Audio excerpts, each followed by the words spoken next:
দেখুন বন্ধুরা, আজকে আমরা চিলি চিকেন বানাচ্ছি। চিলি চিকেন বানানোর জন্য আমাদের আজকে খুব কম খরচা আর চটজলদিতে একটা চিলি চিকেন বানিয়ে দিচ্ছি। সেটা হচ্ছে এই যে মাংসর মধ্যে বেশি কিছু লাগবে না। একটু 2 চামচ অ্যারারোট নিয়ে নেবেন, একটু ভর্তি চামচে 2 চামচ অ্যারারোট আর একটু নুন, সামান্য পরিমাণে নুন। যে আমাদের ডিম মশলা কিছু দিতে হবে না, রসুন আদা। এবার ভালো করে অ্যারারোটটা মাখিয়ে নেবে।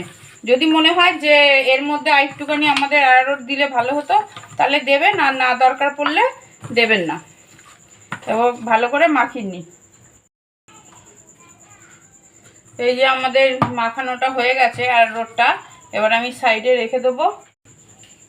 কড়াইটা আমি জ্বালিয়ে নিয়েছি, কড়াইটা আমার গরম হয়ে গেছে। তো আমি এটা দিয়ে দিচ্ছি সাদা তেল। বেশি তেল দেবো না, অল্প অল্প করেই ভাজবো। ভেজে এবার আমি এটাকে বড়ার মতন করে ভেজে নেব।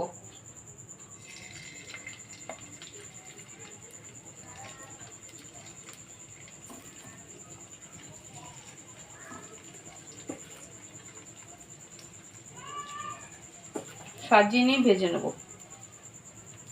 খুব চটজলদি আর কম খরচার মধ্যে এক ধরনের চিলি চিকেন। যে চিলি চিকেনের জন্য ডিম লাগবে, আদা রসুন পেস্ট লাগবে, সব দিতে হয়, সেটা নেই।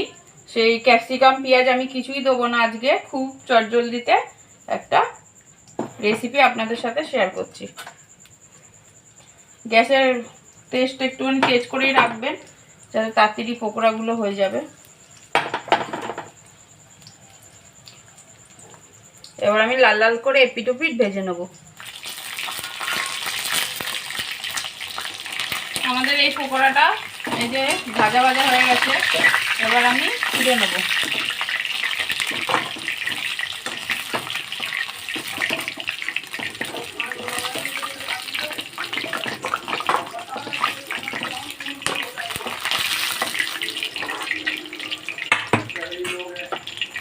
আবার দিয়ে দেবো।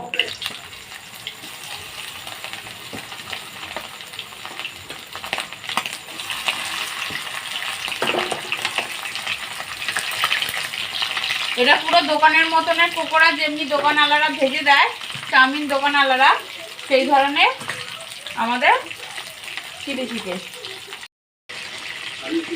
পকোড়াগুলো এই ধরনের ভাজা হয়ে যাবে, তারপরে পকোড়াগুলো তুলে নেবেন। লাল লাল ভাজা হয়ে গেছে।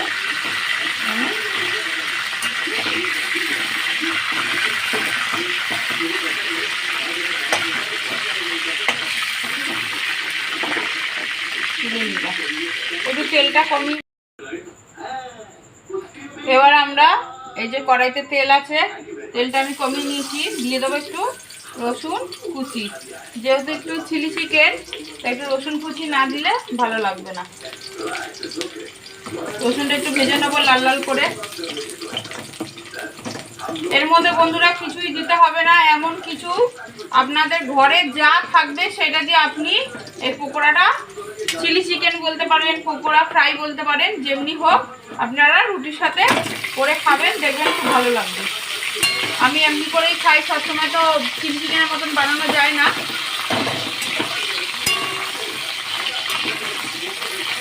এই যে নাড়িয়ে নিলাম রসুনের সাথে। রসুনটা ভাজা ভাজা হয়ে গেছে, বেশি পোড়াবেন না রসুনটা।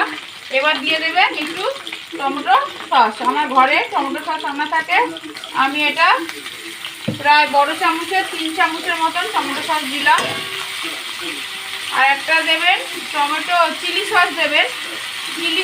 চিলি সস যদি না থাকে তাহলে আপনারা দেবেন, লঙ্কা কুচিয়ে এই রসুনের সাথে দেবেন।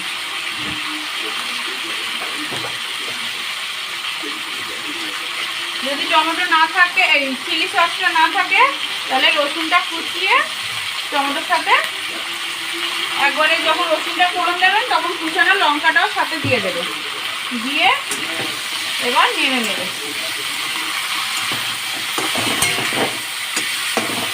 ভালো করে সসটা মাখিয়ে নেবে। দেখুন বন্ধুরা, লাগছে না দোকানের মতনে, যেটা চাউমিন দোকানে বানিয়ে দেয় চাউমিনের সাথে পকোড়াটা। এবার এতে একটু হালকা পরিমাণে জল দেবেন।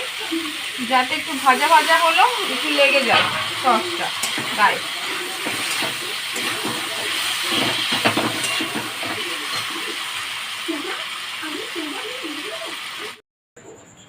দেখুন বন্ধুরা, গরম গরম এই যে চিকেন ভাজা বা চিকেন ফ্রাই বা চিলি চিকেন যাই বলবেন, তো খুব জলদি আর খুব সিম্পল রেসিপি।